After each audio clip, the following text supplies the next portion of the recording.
So I would like to turn now to chapter 8.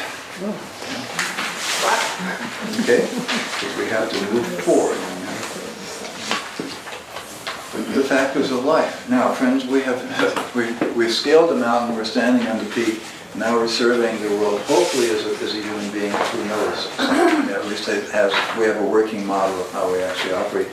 Now the question is, what about freedom? Remember we started talking about freedom way back, was that 3 days ago? Yeah? So what about freedom? Is freedom possible or not? Now at least we have gained the capacity for certainty. Now the question is, let's turn the certainty that we've gained toward the question of freedom. Now, the beginning of the second part, which is practice, the reality of freedom, the factors of life. He says, if we just survey what we've gained so far, we realize that we have things which present themselves to us as given, which we call the percept, and we also perceive ourself. We perceive ourself partly by our body and partly by our feelings and sensations which arise within us, as well as the thoughts that we carry with us. So not only do we perceive the world, we also perceive ourselves perceiving the world.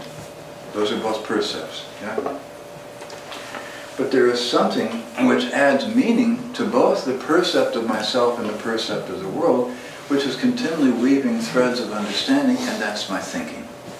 So in thinking, we're participating in a way that we can make the percept of ourself known, and as well as make the percept of the world known. Thinking weaves threads between these various elements and brings understanding, helps us form concepts, and the concept is the missing part. Concept is what is not given to our observation. It's what we have to rouse ourselves to find the idea or the meaning of the thing. So, cognition or knowledge is then the uniting of the percept with the ungiven thing, the thing which we have to rouse ourselves to get, the not given. We think, and through intuition, when the intuition dawns, and we get excited, oh, now I see, now I understand. You see, that's at that moment, that joy is the intuition. That's the joy of the idea touching in. I just esteem something. Now, we also have the perception of our feeling. And of course, feeling is also, the feeling that I have belongs to me. Feelings are here. Yeah? Feelings. So feelings belong to me. They're my feelings. And at some point in my life, usually around the age of 3, the concept of the self dawns. My feeling of myself also leads me to the question, partly, friends, let's be honest about it. The feeling of ourself also arises in part through the pain that we experience in the body. When you get an owie, when a child injures itself, the child bumps its head and cries, the child looks over at the table where the child bumped its head and the table isn't crying. The child is crying. What's wrong with you? So that increases the feeling of separation. Why isn't the table crying? I don't see that the table experiences pain, but I'm experiencing. So these kind of percepts present themselves to our thinking, and after a while, the idea will come. Oh, I am not the table. The table is different than I am. I'm not my mommy. My mommy is different than I am. Oh my God! So that self-concept dawns, but it dawns out of having a number of percepts that we're trying to think about, and gradually the concept of I arises. So the concept of I arises at a very particular moment in our biography. And in a certain sense, it's like the beginning of a whole new world when the concept of self dawns. That's when our memories begin. Mm-hmm. So we begin to realize that the concept of the self arises in between the percept and the concept. And feeling is also a trigger. The feelings of joy and the sorrow, pain, help us trigger the sense of self. Now, feeling, he says, what assures our self-perception is really our feelings. Our feelings are very, very important. For people who claim that Rudolf Steiner was too active in thinking and didn't pay enough attention to feeling, they don't know who they're talking about. Rudolf Steiner deals tremendously, richly, continually with development of feeling, but in a very clear way. So feelings are very, very important to the human being. in fact, they guarantee our feeling of self, our feeling of individuality. But there are some people who take feelings so seriously that they would like to make their feeling life their philosophical framework. I feel, therefore I am. And he says, when we take such a thing, instead of trying to take concepts or ideas as the basis of knowing the percepts, to take my feelings about something and to make my feelings about something into the philosophical here all and be all, would be, he said, mysticism is a form of making one's feeling life into a philosophical path. This is how I feel about this.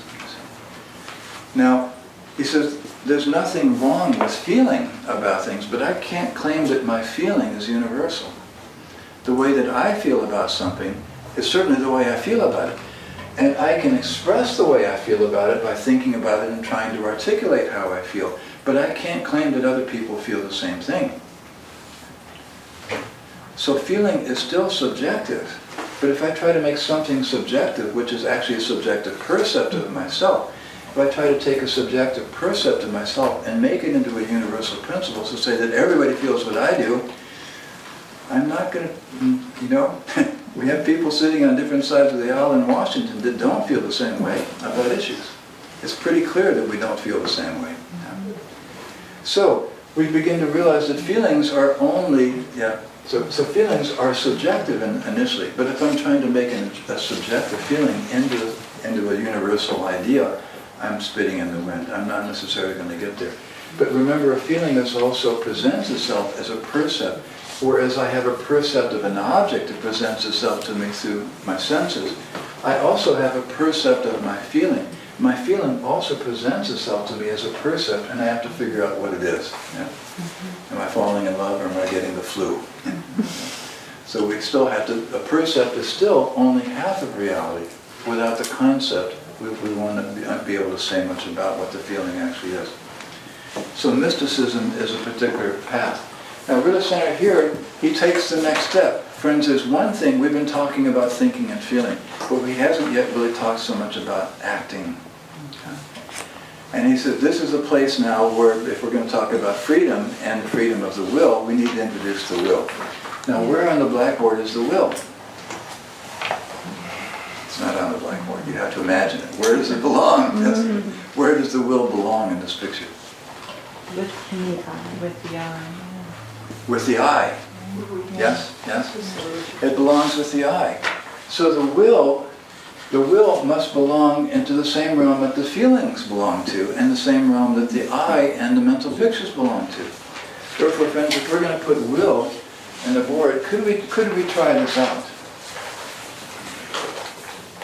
Let's try it out, okay? What if not only do I feel and I have mental pictures and I have memories, but I also act out of them? Yeah? So let's put the will here for the moment. Yeah? My acts of will, my deeds, my actions are my actions. Yeah? I am the author of them, and they occur within the context of myself. Now he says, the interesting thing about the will is in the will, the soul is stamping itself into the world.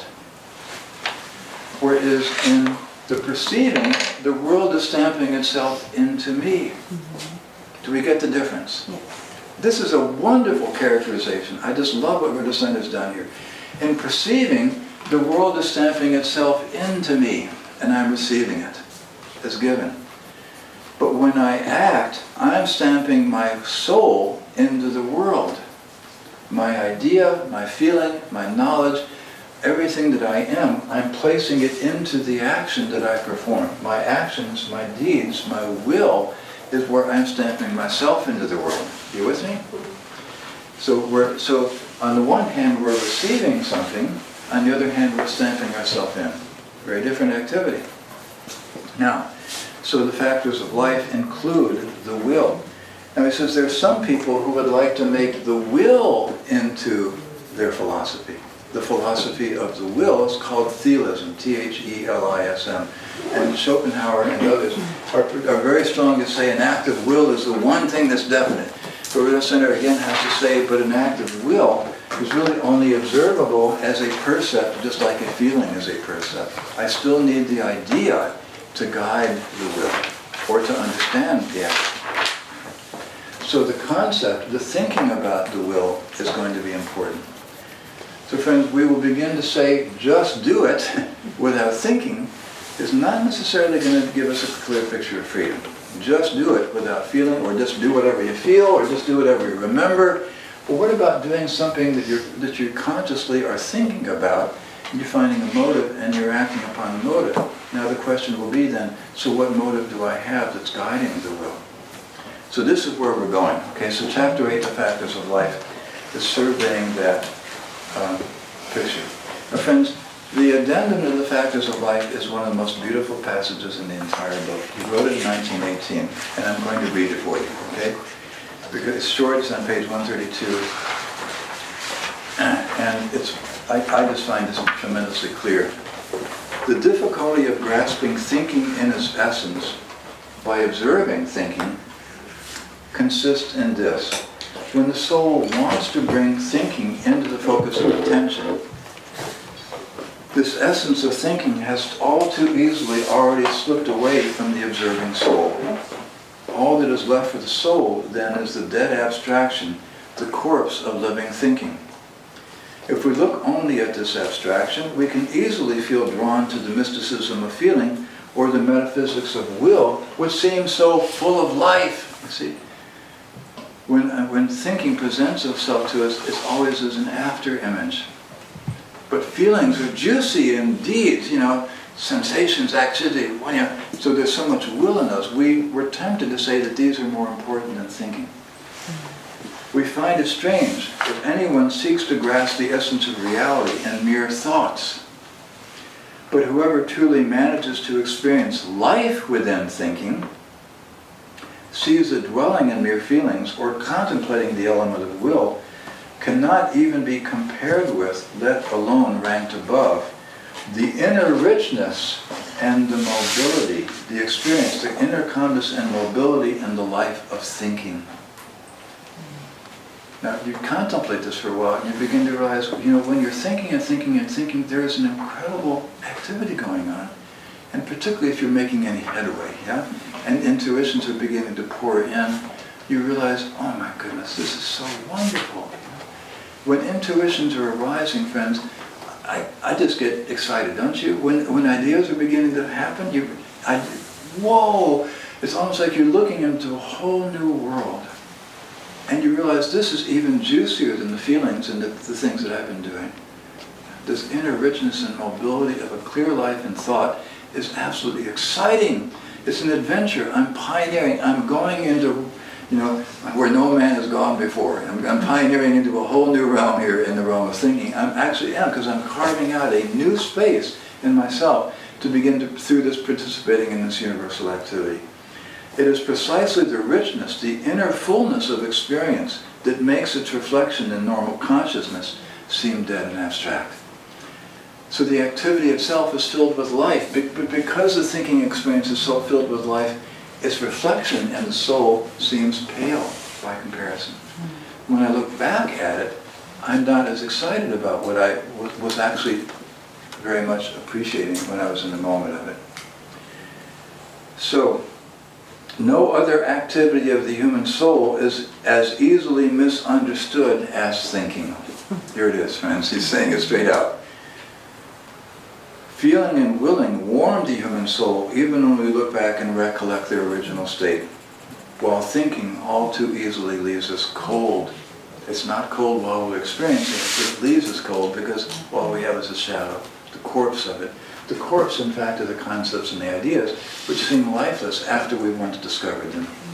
They were filled with life in the discovery, but pretty soon they dry out unless we warm them up again. So thinking seems to dry out the life of the soul, yet this is only the sharply contoured shadow of the reality of thinking, a reality interwoven with light, dipping down warmly into the phenomena of the world. Thinking is light, dipping down with warmth into the phenomena of the world. This dipping down occurs with the power that flows forth in the activity of thinking itself, the power of love in spiritual form. Wow. Thinking is the power of love in spiritual form. Do we get it? Thinking is not putting attention on itself. Thinking is shining light and warmth into everything that we will subject it to. Thinking is never self-important. It's not calling attention to itself. Thinking is the unobserved element in our daily life. It's not self-important. It's not self-inflated. It's selflessly is shining light and warmth and loving everything that we present to it, trying to help us understand it. Thinking is glorious. It's unselfish. It's love. It's warmth. It's light. Now, it's not as juicy as our feelings, but actually it's much richer than our feelings. Our feelings are responding to it. Our feelings are ours, but actually thinking itself is this luminous, sun-filled warmth and love. If we can appreciate that, friends, if we begin to love is a four-letter word. A lot of things have been slandered against it, but in fact, if we really understand that thinking is love in spiritual form, it's taking an interest. Thinking is drawing threads of interest from one thing to another selflessly. We begin to have a new respect for what this activity that we're doing every day really is. It's an incredible activity we're given, and we take it for granted. We use it all day long. We never even notice that we're using it. And we never think of it as love, do we? But that's what it is. It's love. It's selfless love. And it shines light and warmth. So this dipping down occurs with the power that flows forth in the activity of thinking itself, the power of love in spiritual form. One should not object to speak of love and act of thinking as to displace feeling love into thinking. This objection is a confirmation of what is being said here. For whoever turns toward essential thinking finds within it both feeling and will, and both of these in the depths of their reality. Whoever turns aside from thinking toward pure feeling and pure will loses the true reality of feeling and willing because there's no understanding of it. You see? If we experience thinking intuitively, we also do justice to the experience of feeling and will. But the mysticism of feeling and the metaphysics of will cannot do justice to the penetration of existence by intuitive thinking. Those views all too easily conclude that it is they who stand within reality, while intuitive thinkers devoid of feeling are estranged from reality, form only a shadowy cold picture of the world in abstract thoughts. Now friends, we have to be careful here, because on the one hand, the activity of thinking is filled with life. On the other hand, Rudolf Steiner tells us by the time we come to the concept begins to die. So again, we're distinguishing between a living experience, which is the thinking activity, and the light or the shadow. The shadow of the experience is what we retain as the concept. Okay? So it's the concept that drives out the soul. But a concept drives out the soul like a kind of leaf which has fallen off the tree, which was blossoming and shine and green and living, but it falls to the ground and dies, and it becomes a concept or an idea. Now, depending on whether or not we can form new intuitions and warm those dead leaves back to life again, that means that we have to warm our thinking and recreate them. We have to breathe new life into our concepts. We have to bring will and feeling up into our thinking and reconstitute the dead ideas which have become our knowledge and our experience. You see? So this is the danger of being a human being, as experiences that become experiences which were living and juicy while we were experiencing them and understanding can die into kind of a dead light, a dead shadow in the mental picture. Yeah. And the concept and the mental picture can become stale. And there's nothing worse, Rudolf Steiner says it very clearly, a teacher must never become stale. Yeah? That the teacher is stale, that's a picture. Everything is dead. There's just a bunch of dry leaves here. What teacher has got a lot to give all these dry leaves? You know, lots of interest here, right, for the kids. No, there's nothing there. So a teacher must never get stuck. In other words, a teacher must be capable of bringing new life into their mental pictures, of reconstituting with the will and with the feeling life. Now here we can begin to say, although thinking what initially brought something living, it died into the soul, but now I can reconstitute it by willing and feeling and becoming enthusiastic again. I can bring it back to life again. This is our job as a teacher, is to take the knowledge which has died into us and to rework it in such a way that it begins to live. You with me? That's what teaching is about. That's what in fact storytelling is about. This is also why storytelling is so important. Yeah. If you want to if you tell a story, you're using your imagination. You're willing your feeling and your thoughts and experiences into a picture. All of a sudden you're creating something new in the realm of imagination. And that you tell a story to a child that you have lived through, and the child is just seeing those pictures, and there it's alive for them, you see. So pictorial teaching is also very important. Forming imagination. The teacher developed the capacity for imagination. Yeah.